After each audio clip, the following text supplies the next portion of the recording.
Well, hello. Hi, this is Mark Graban from KaiNexus. I want to welcome you to today's webinar that's titled How Personal Growth Plans Support Continuous Improvement with Norman Bodek.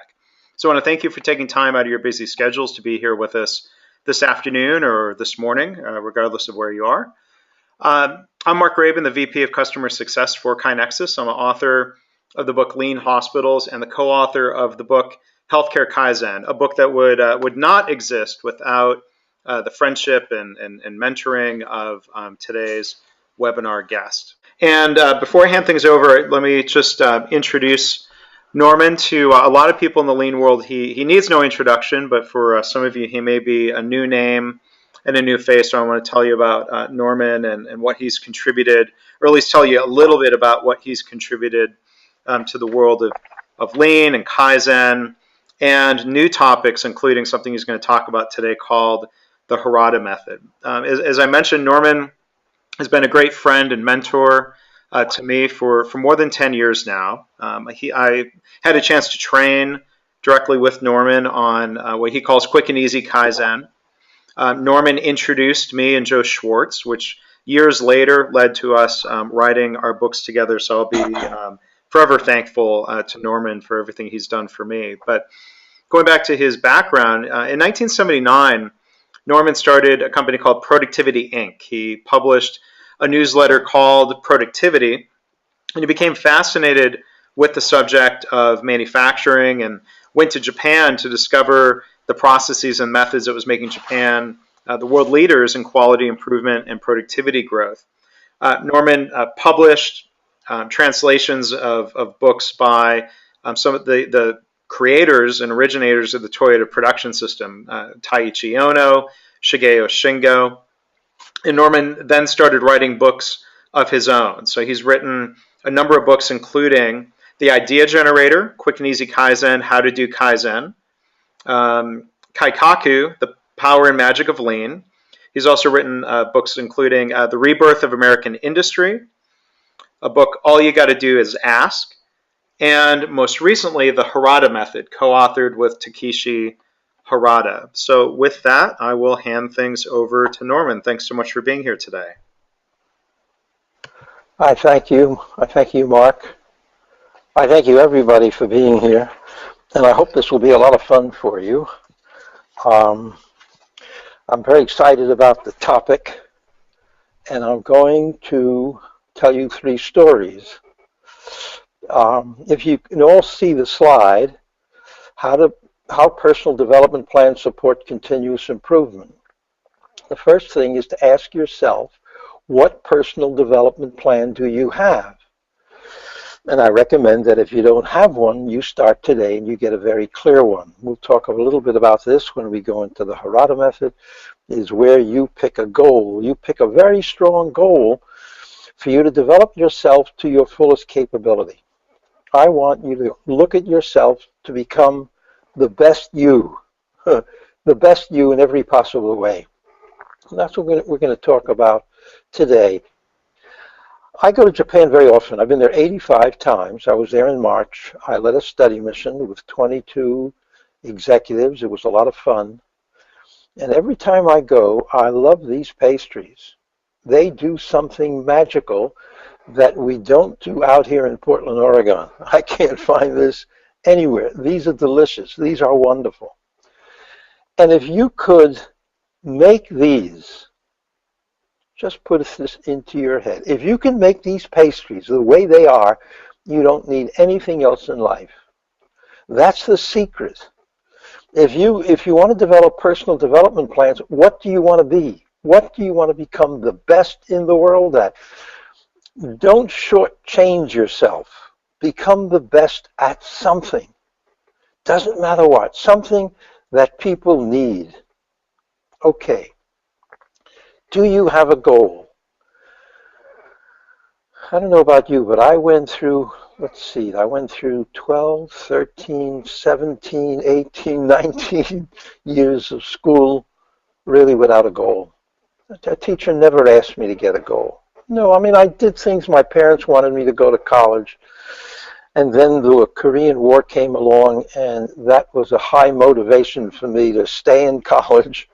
But I never had a clear goal. I took accounting because that was an easy way. My father was an accountant. But I'm very lucky because I left it after 2 years. Didn't really like it at all. But you need a goal. Just visualize if you want to win a gold medal in something. You know, you want to be an athlete. You want to win a gold medal. You need a goal. You need something very strong that's going to sustain your effort, that's going to move you forward through all the resistance, through all the obstacles that life gives us. So that's a real key, is to have a very strong goal, to develop some strong skill that you're going to be the best at. It's a shame that they don't do this in the school system. I mean, I teach college at Portland State University. Most of my students are seniors, and I just wonder how they got there. They spend a lot of money today. My grandson owes $100,000 in loans. I never owed anything when I graduated college. He owes all that money. He's lucky that he found something very strong. He's a really great autistic instructor. He's a guide for autistic children. He has something very strong. I want you to consider that. Some strong goal that's going to move you to success. Most people, when I ask them, what do you want to be? They said, I don't know. And you have to surrender that and stop that nonsense. I have 6 grandchildren. I would ask every one of them, what do you want to be? And they all say, I don't know. That's just, a barrier for your success. Pick something. Okay. The key to this whole process is self-reliance. That's a very powerful one word, I guess, self-reliance. One strong 2 words or 1 word, self-reliance. In fact, I don't know about you, but when I was younger in school, I had to read Walt Whitman, Emily Dickinson, Ralph Waldo Emerson, and I probably read some of their work. I can't remember it, but I didn't understand it all if I did read it. Lately, I picked up a book by Ralph Waldo Emerson called Self-Reliance. You can get it for free on the internet. I bought a copy, but you can go, it's out of copyright, and you can go to the internet, and I really highly recommend that you read it. Study it. It could be your guide to success. I'm reading now, and I'm underlining these marvelous sayings because it's all there. What an incredible genius this Ralph Waldo Emerson was. So I want to go through 3 stories. The first thing, in the promotion, they mentioned 9th waste. It's really the 8th waste. The 8th waste, Ono came up with 7 wastes: inventory, defects, waiting, motion, etc. The 8th waste is the underutilization of people's talents. That, to me, is the biggest waste. We waste these human beings. If you ask a manager, what's your most important asset in the company? They all say people. But if you look at the balance sheet of a company, where do you find people? It's not there. You got machines, you got inventory, you got debts, you got cash, but you don't have the most valuable asset is people. And that's a fundamental mistake, because if we put people on the balance sheet, then we'd invest more in you. But we don't do it today. 10, 20 years ago, companies invested very heavily in lots of their people and educated them, and then did their best to make sure they stayed in the company. It's rare today, at least from my experience of meeting so many people. The company doesn't invest in them the way they should, so that you have to invest in yourself. Invest in yourself to become more self-reliant. Back in November, I was in Japan, and I visited JUICE. JUICE is the Japanese Union of Science and Engineers. That's the quality organization, and they run the Deming Prize. And a friend of mine, Dr. Noriako Kano, been a friend of mine for many years. He's very famous. He put together what's called the Kano model of quality. And I went to see him. He was speaking at a conference. When I got there, a gentleman comes over to me from India. And he introduces himself to me. and he says, Norman, I'm the chairman of TVS Motors in India. And without looking up, I said, TVS was my first client 30 years ago. And he says, I know, Norman, I was your client. Well, I was so embarrassed, by not recognizing him. And then within the next 5 minutes, he invited me to come to his company in Bangalore, India. It's a billion-dollar company. And I was excited. I'll go to India, of course, but you have to send me business class. He says, fine. But you got to send my wife. He says, fine. And we did. And I said, well, what do you want me to teach you? And he said, no, I don't want you to teach me anything. I just want you to observe us. Well, I've never done this before. This is a great honor for me to observe a billion-dollar corporation. And so I went there. And if you look at the slide on the top left, it's a beautiful, the lawn, the building, the rooms, the offices, and the factory was beautiful, absolutely beautiful. What an amazing company. They won the Deming Prize. And I can understand why, the Deming Prize for quality. But in my observation, I was able to help them because they were not as productive as they could be. And so I did give them a little advice, which I think paid for the trip. While there, the chairman of the company says, Norman, I want you to go out to a village, an Indian village. I didn't know why, but I went there, about 4 hours outside of Bangalore. Now, if you know a little bit about India, 300 million people live in rural poverty. I just took one little picture to show you those children in the garbage, the goat. That's not untypical. India is filled that way. There's such poverty. I think poverty is like 50 cents a day. If you don't make 50 cents a day, you're poverty. Poverty means that you don't have a house, you live in a hut. That means women are not educated. They don't have the money to invest in the woman. Only a man is given an education in these areas, primarily. They don't have toilets. They don't have running water. They don't handle sewage properly. It's a real problem. Well, the chairman of TVS Motors, amazing man, his name is Venu Srinivasan. And he started something called the Srinivasan System Trust, SST, to help these people become self-reliant. So he went into a village that looked like the middle picture, believe me. And with a small group of people, they gathered the woman, and most of these women couldn't even read or write. But they got them to pick a skill. Let me give you an example. There's so much weeds in the rural areas, the countryside. These weeds are prolific. Well, they taught the woman how to cut the weeds and make them into baskets. Cut those weeds and make them into seats of chairs. Make them into furniture. They got each person to become highly skilled in something. Some made bread. Do you know what I mean? Some learned how to milk the cows better. Some learned how to purify the water, etc. Some learned how to just make toilets. This was started 18 years ago, and I had the privilege of visiting the village on the left, and there was maybe 50 to 100 children and people that came out to greet me. They looked like Boy Scouts and Girl Scouts. They looked immaculate. They looked beautiful. The surroundings were wonderful. They took me to their school. You can see the map up on the wall at their school. They showed me their paintings. They showed me the things they were writing. They showed me, the little girls at the right, showing me what they planted and what they learned how to grow to survive in this world. This village was transformed through self-reliance. What's required when a woman, especially, because most of them are women, some men, true, but most are women, and they're taught a skill, and then they have to open a bank account. They're taught to work in self-help groups, to be self-reliant in these groups, and then they have to contribute some of their money back into the well-being of the group. This village had toilets. It had everything, all done by the power of self-reliance.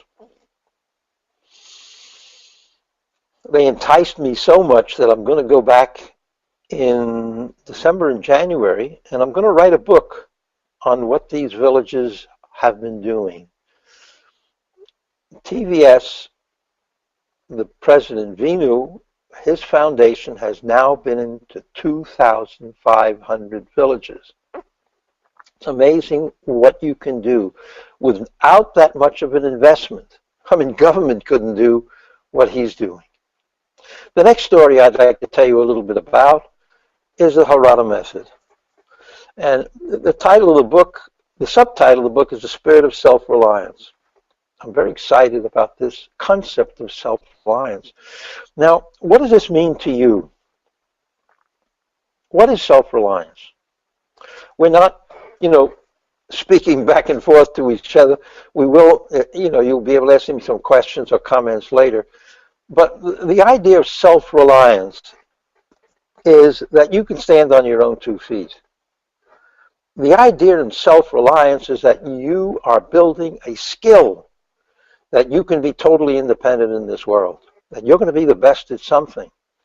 Self-reliance means you're competent in what you do. Surely you're competent in your home life. You take care of yourself in every way, but you go to your work and you're not self-reliant. The boss tells you what to do and you do it. You don't have that essence of freedom at work that the way you should. My next example, I'll show you what a company in Japan has done with this spirit of self-reliance. Mr. Harada was a track and field coach at the worst junior high school in Osaka, Japan. Absolutely the worst. Out of 380 schools, his junior high school in track and field was the lowest, and probably academic, it was the lowest. It was in the slums of Osaka.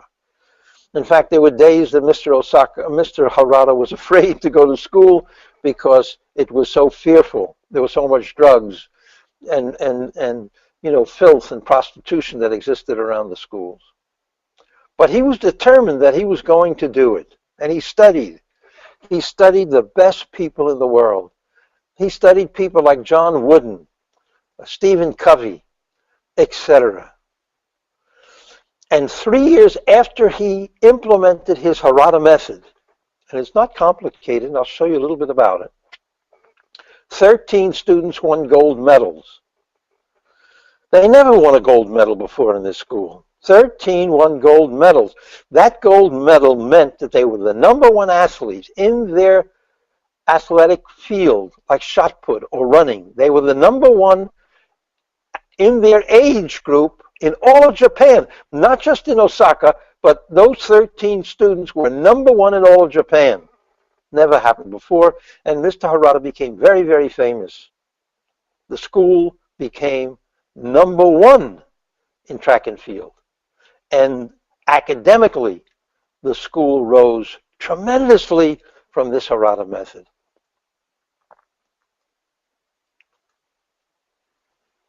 Harada is now a consultant. He taught 60,000 people at least, and he's written 17 books. And I'm so fortunate, a friend of mine, Shigehiro Nakamura, another great genius, introduced me to Mr. Harada. He wrote about 12 books back then. I ordered it. 4 students were interning with me, and my wife is Japanese, and 3 of the 4 students can read Japanese, and we read all the books. And they taught me what was so important that this man was doing. I got so excited, I picked up a phone and called him. Now, he doesn't speak English, and I don't speak Japanese, but my wife was interpreting for us over the phone. And I said, Mr. Harada, I want to come to Japan, and I want to bring your work to the West. I want to bring your work to America, because that's what I've done with Shingo and Ono and about 60 other Japanese masters. That's been my job for the last 30 some odd years, is to go to Japan and find the best management teachers and bring their work to America. And so I went to Japan and I met Mr. Harada, and this is really funny, because when I meet him, I said, Mr. Harada, I want to take one of these books of yours and translate it and publish it in English. And he said, no. And here I flew to Japan, spent a fortune, because I only go business class, and nobody paid for it this time except me. And he says, no. I said, what do you mean, no? He says, I want to write a new one just for you. I said, gangbusters. And then I said something I should have said to Shingo and Ono 30 years ago. I said, Mr. Harada, can I co-author that book? Can I add to that book? Can I Americanize it?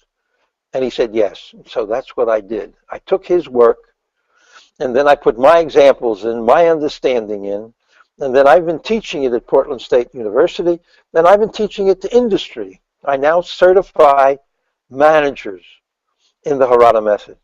It's not a complicated concept. I teach this in a one-week course. In fact, I'm going to be running the course June 15th in Portland, so a week long to certify someone. Then I'm going to give you the 5 key steps in a few minutes. It takes a week to teach.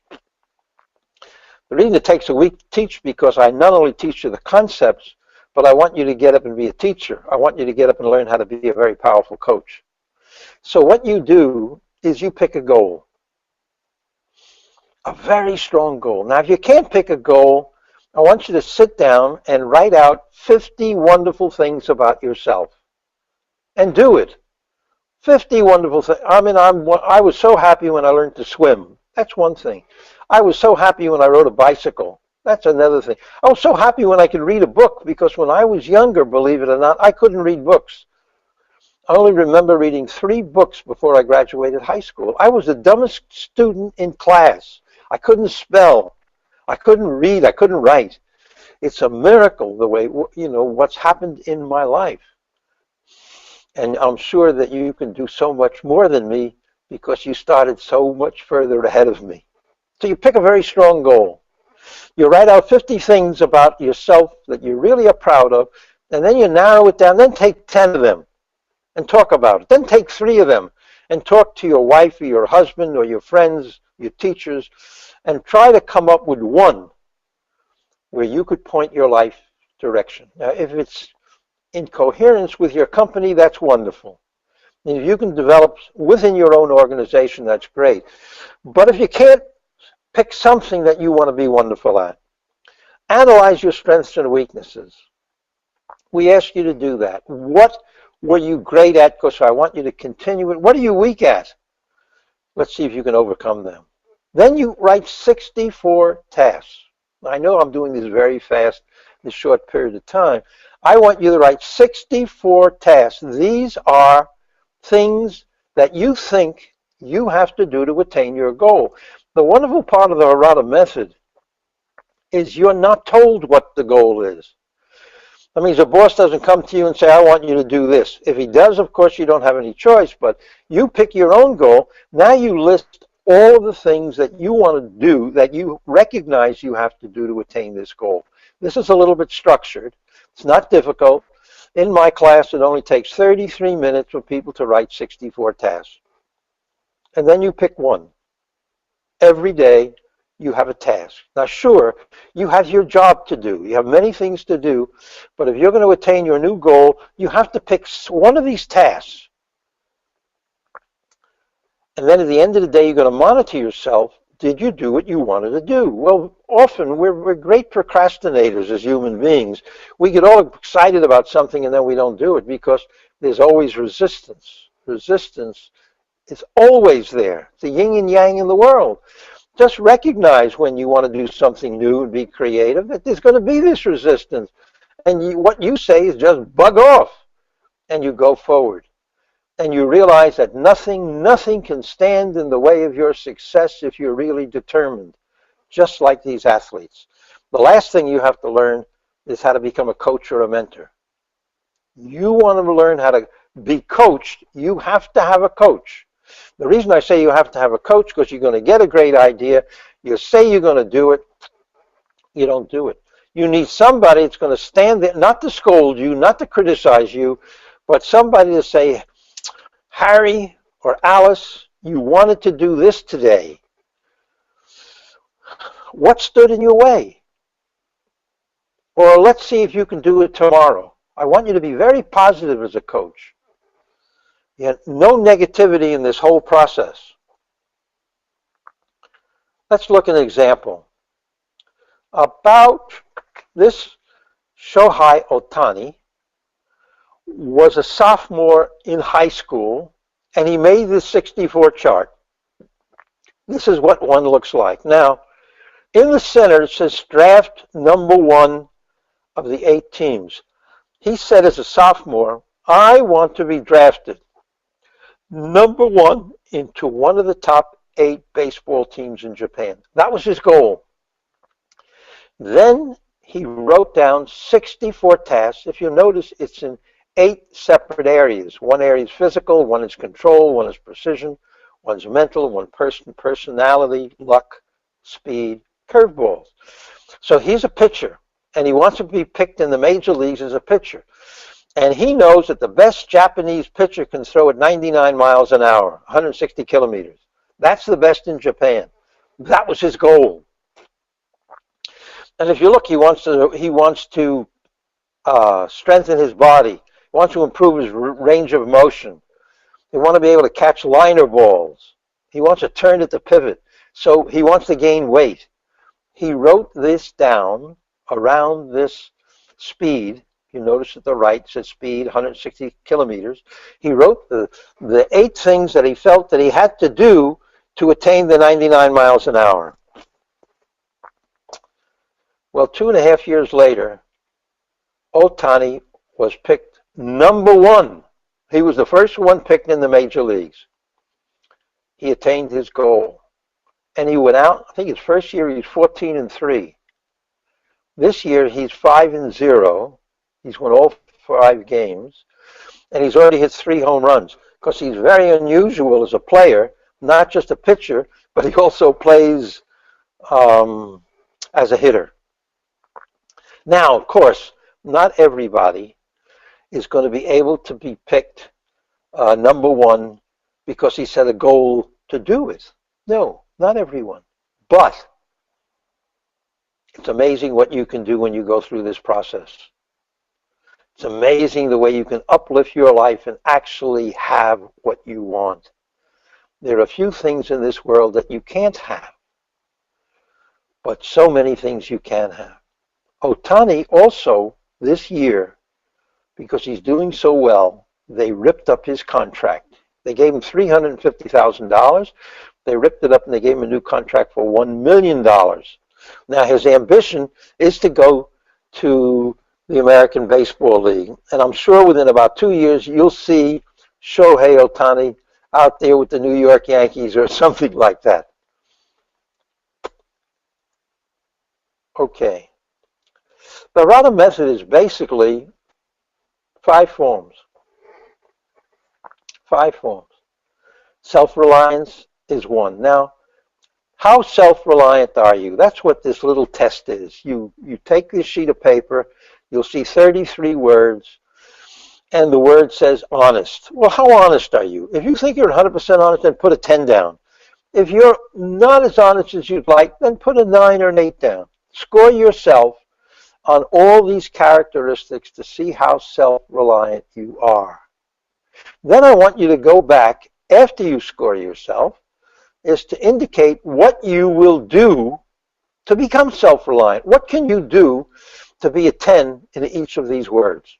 Now, if you'd like, I'm very happy to send you a copy of that test.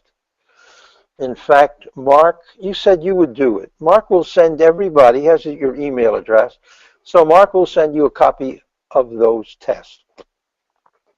The next form is called a goal setting sheet, and this is where you will fill out what your goal is, what your purpose is, what your strengths and weaknesses are. What are the obstacles standing in your way? How do you overcome these obstacles? And then you'll write on the right side, you'll see that open window 64 where you write your 64 tasks. Another form is a routine check sheet, because part of those tasks are really routines. A routine is something you're going to do every day.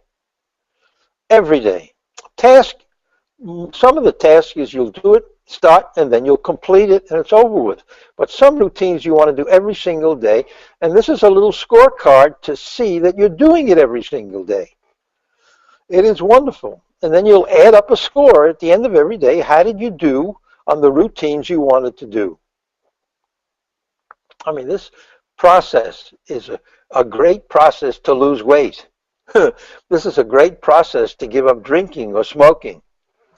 It has a lot of the principles of AAA in here. The last form is a daily diary. Some of you keep a diary now or schedule now, but this diary is a little bit unique in that you'll schedule everything you do during the day, and then you'll go back and see, did I do what I wanted to do during this day, and what the differences was. And if you had a chance to do this day over again, how would you do it? And so you'll put all the things that you have to do, and you'll put one of the tasks on there. Okay. I'm willing to send you all these forms. Look at if you stay in touch with me, I'm very happy to get you a copy of all the forms. You can take my email address at bodek@pcspress.com. Okay, I'm going very fast, I know, in a short period of time. So please excuse my speed. And you can always email me or call me and further the discussion with me. The third story is about Mirai Industries. I found this company about 5 years ago when I went on a study mission to Japan. I was very impressed with the company, impressed what they do for their employees. I was not that impressed, frankly, the way they looked. They didn't look as well as this company in India. But this company professes to be the happiest company to work for in Japan. And I found that the president, Mr. Akio Yamada, wrote 2 books. And I got the copy of the books when I was in Japan, and I turned them over to one of my students at Portland State University, a young Japanese-American girl, who translated the book for me, and then I got the rights to publish his book in English. I wanted to find out, why is this the happiest company to work for? What are they doing so unusually different? Well, they're doing about 100 things different, getting away with it. And they've never lost any money in 50 years. The focus of this company, Mr. Yamada says, the purpose of my company is that everybody's going to be happy. Yes, I want to make money. That's true. But my focus is happy people. I feel if the people are happy, then I'm going to make a lot of money.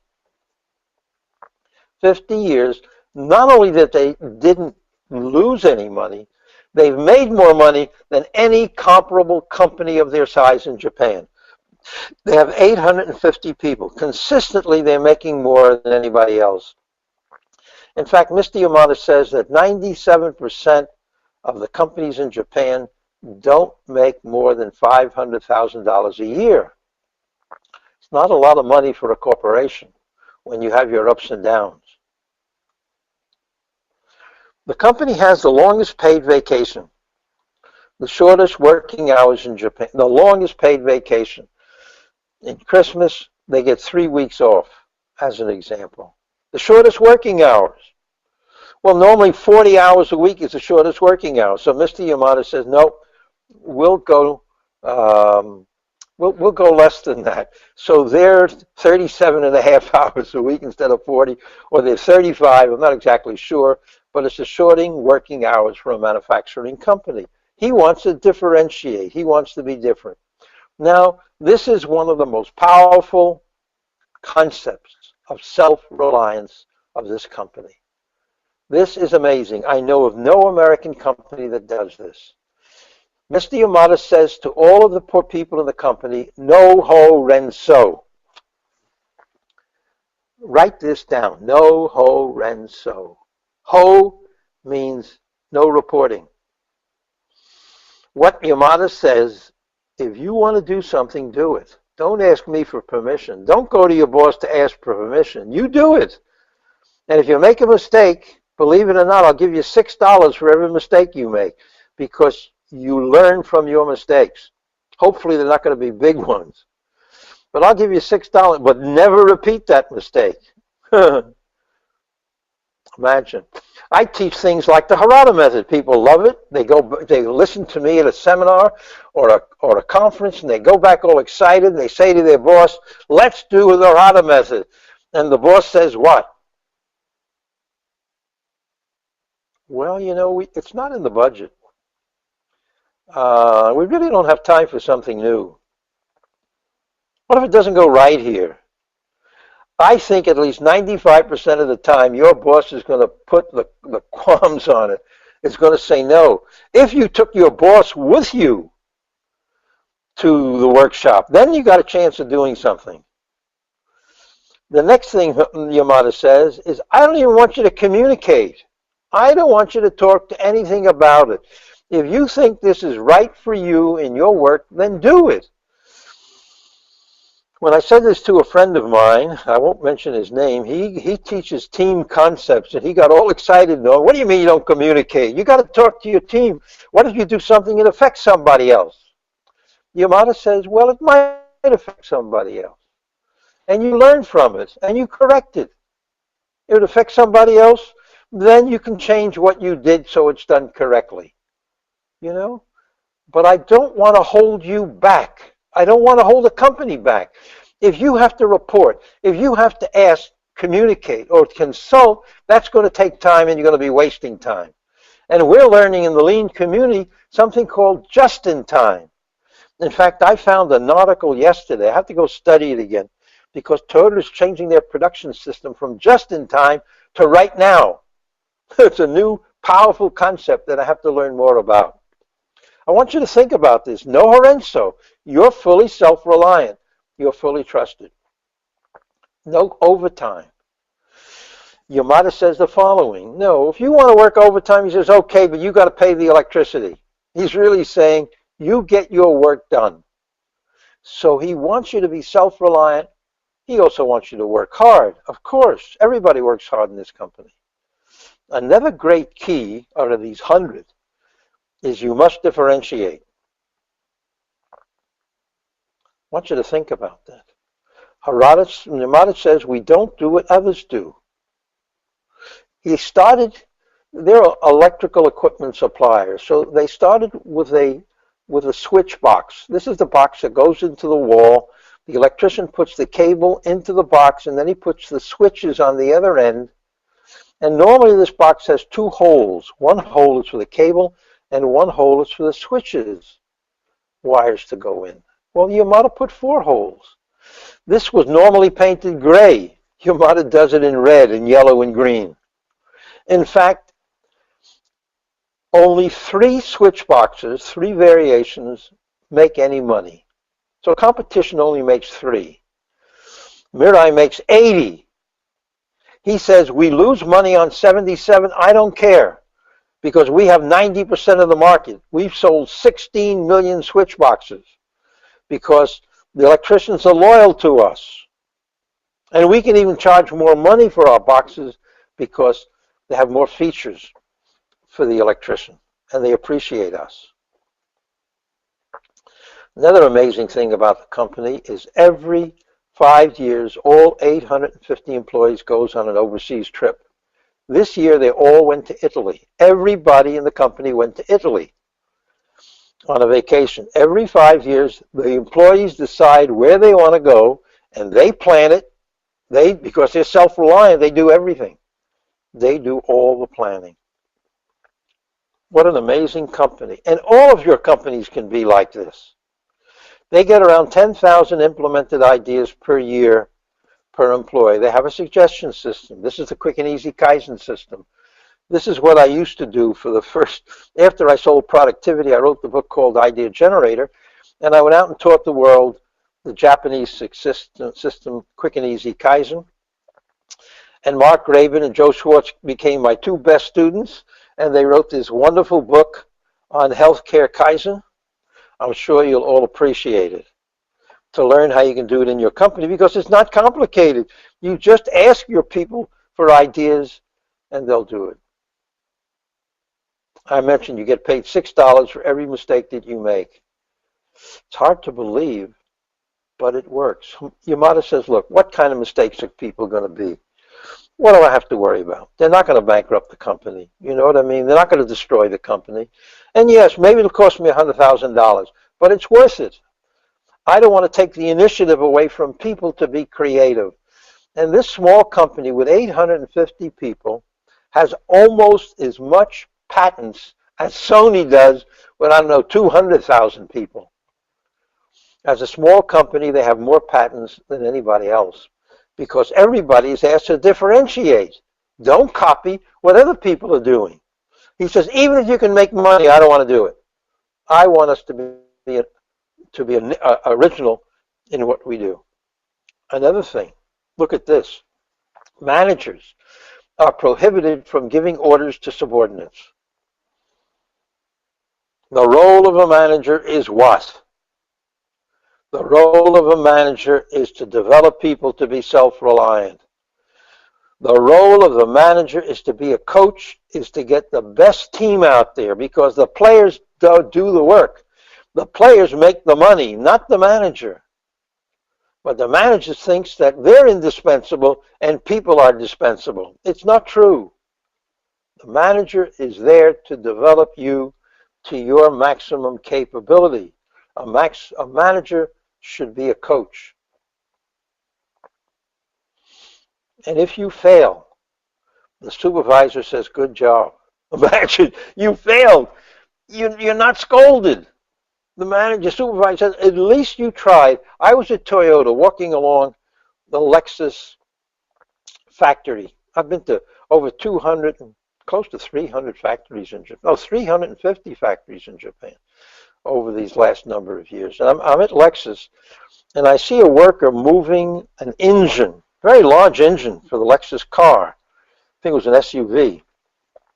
And he has these mechanical controls as the engine is moving overhead. Next to him is his supervisor, and somehow the worker clicked the wrong button, and the engine comes smashing down, and the parts get scattered, and the oil gets scattered all over the place. And the supervisor did not scold. Didn't scold. He didn't pat him on the back, the way it said here, good job, you destroyed the engine. But the concept is we don't scold people. They have to learn from their mistakes.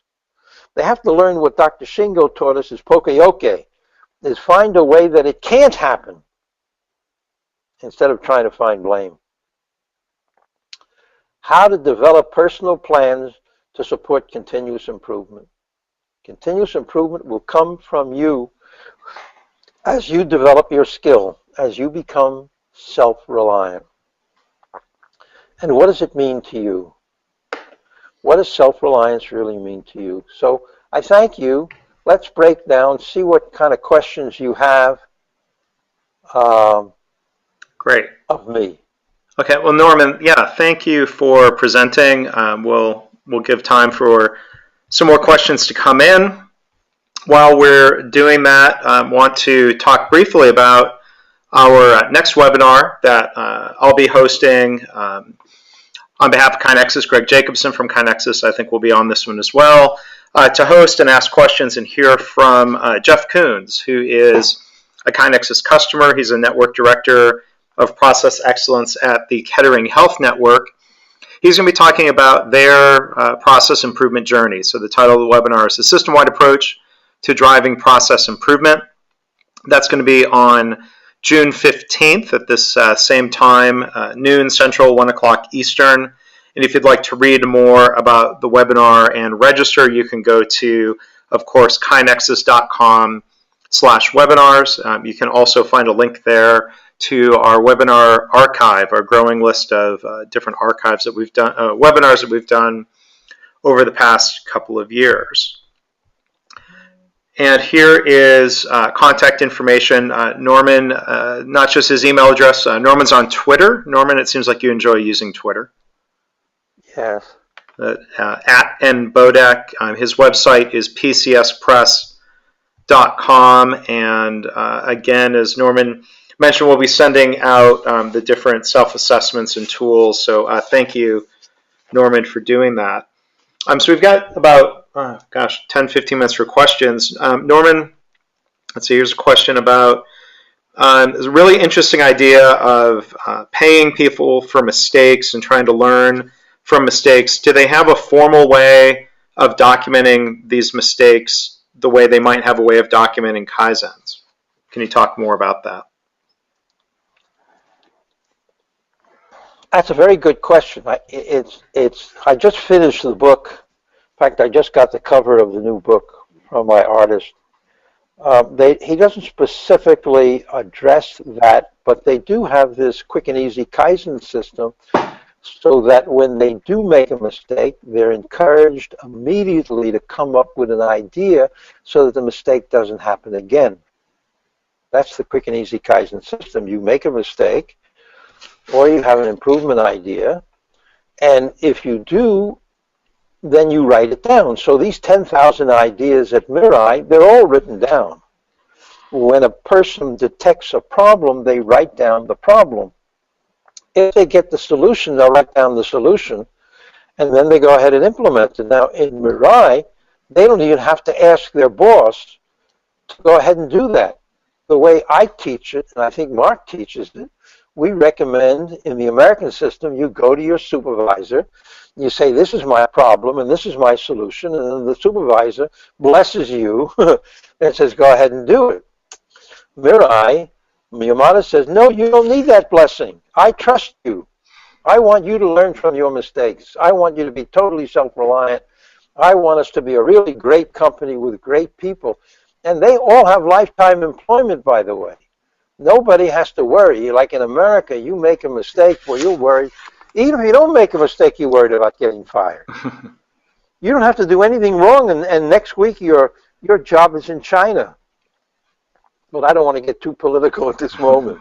Go ahead. Any other questions, Mark? Yeah, well, I was just going to react to what you said, Norman, in terms of, kind of in an American system. What Joe and I teach is that, when you have an idea, whether you write it down or, KaiNexus customers will enter that into the system, that there's some discussion, and that discussion might be with the supervisor, it might be with a colleague, and I think what I've seen, and this is true at Joe, the health system Joe Schwartz works at, and I've seen in other organizations where at first there might not be a lot of trust, and the supervisors ask people to come and talk to them, but then over time, that trust builds in both directions, and at a lot of the departments at Joe's health system, it's what you described, Norman, where people fix things and then they tell the supervisor. And they tell the supervisor not so much for approval, but for recognition and to try to help spread those ideas to other people, which I think it's good to see how that culture evolves. Yeah, I mean, this Mirai is so far ahead, but I think it is a future that we must be if we're going to keep the integrity of our society here. We were the richest country in the world. And it's changing so fast. We have to build our skills and capabilities.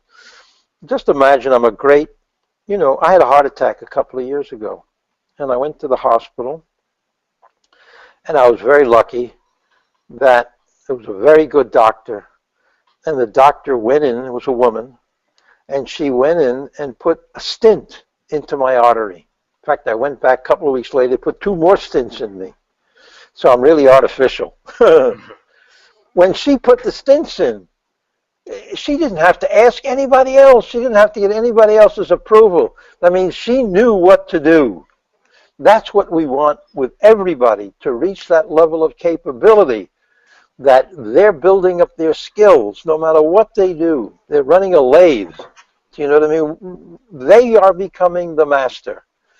And if they're becoming a master, then the whole company benefits in the process.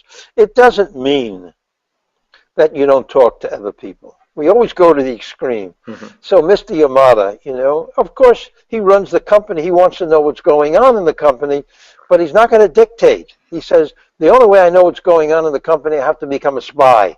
I go and spy in the company and try to see what's happening. He says when they open up a new sales office, the only way he knows, he gets a business card from the new manager of that office because he doesn't approve it. But if the manager opens up the office and it doesn't work and he makes a mistake, boy, that manager is no longer a manager. But he doesn't get fired. Do you know, it's an amazing concept. It's unfortunate to me that Japanese companies, almost every Japanese company had that system of lifetime employment, and now they're changing it. They're going back where a good percentage of the employees in Japan are now part-time. Any other question, Mark? Thank you. Yeah, Norman. So, Norman, thanks for the interesting presentation. Self-reliance sounds great, but at work, we're all part of a system. What happens if my individual excellence isn't enough to really help improve the organization? How do you recommend this idea of becoming excellent fitting in with what organizations are doing with lean or things that they do to become excellent? Yeah, it's a good question.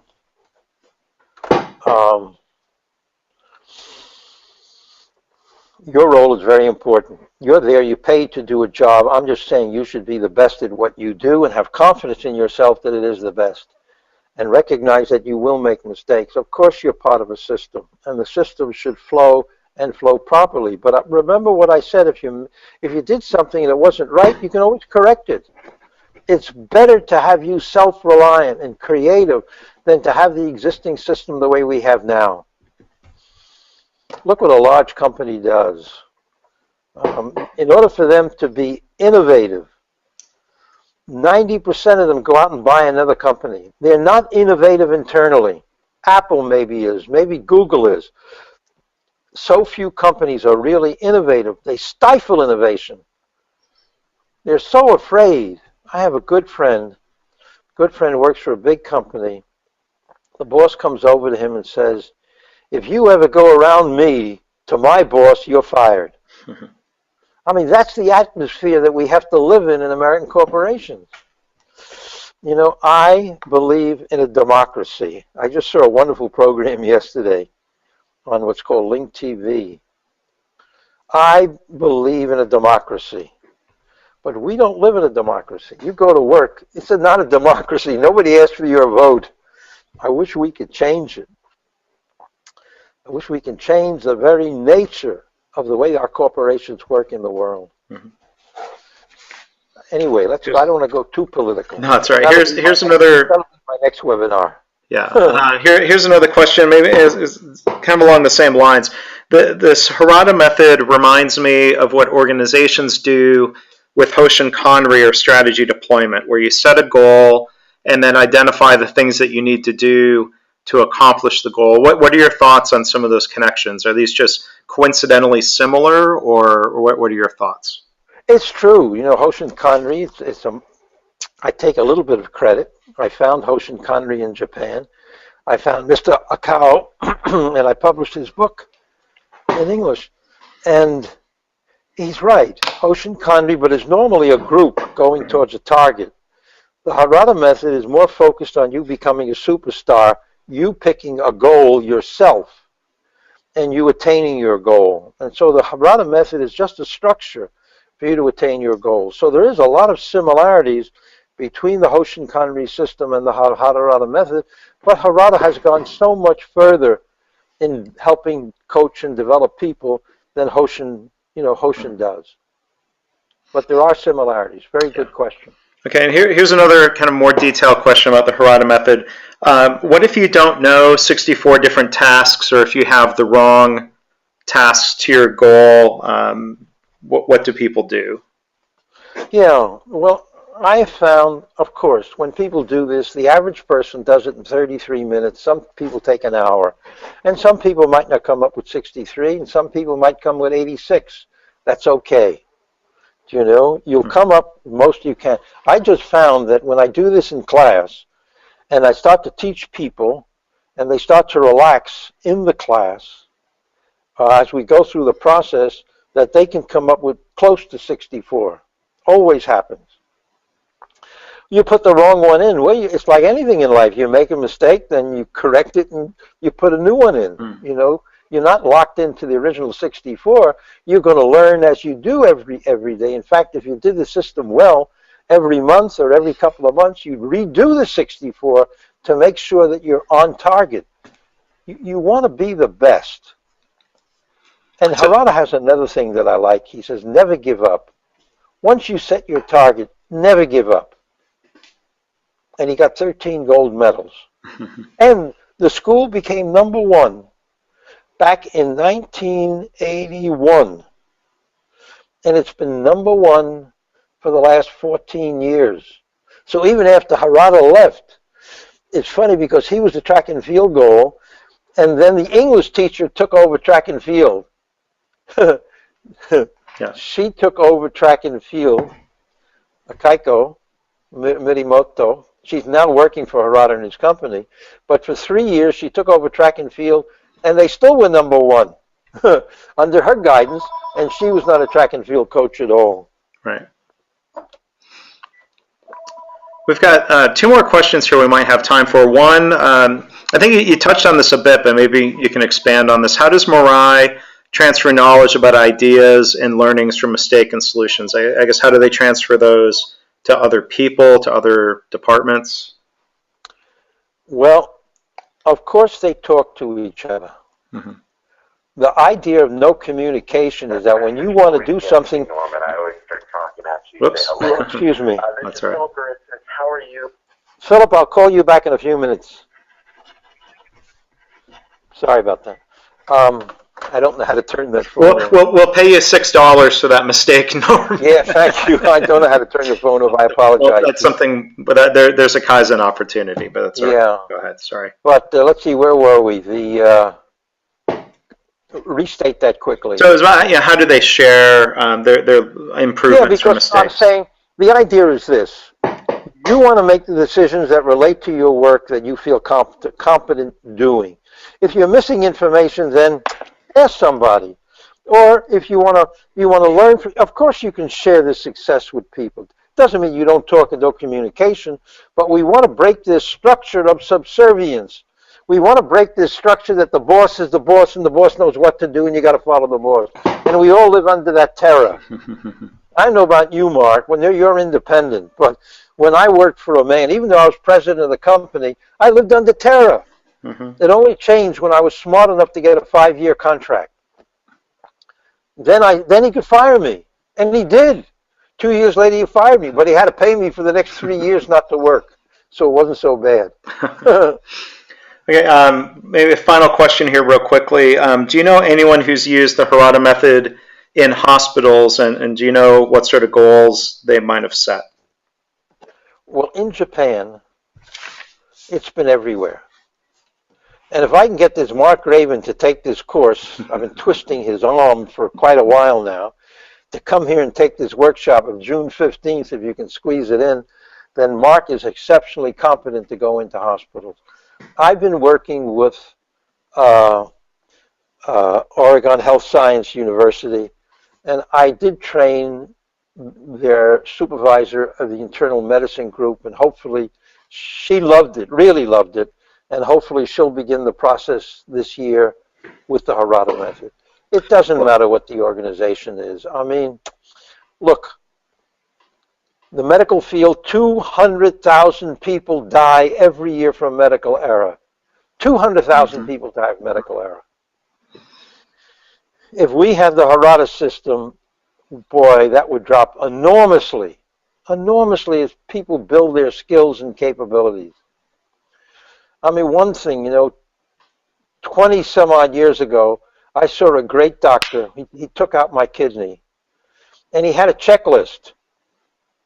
He came to my bedside at the end of the second day, and he said, let's look at the checklist. It says, remove the suture, and he removed the suture. This is the greatest, believe me, a professor in charge of urology at New York University, a great doctor using a checklist. If every doctor in America used a checklist, we would cut that 200,000 down to maybe 50,000 or less to address this medical system. Yeah, the Harada Method would work wonderful. I hope we can get people.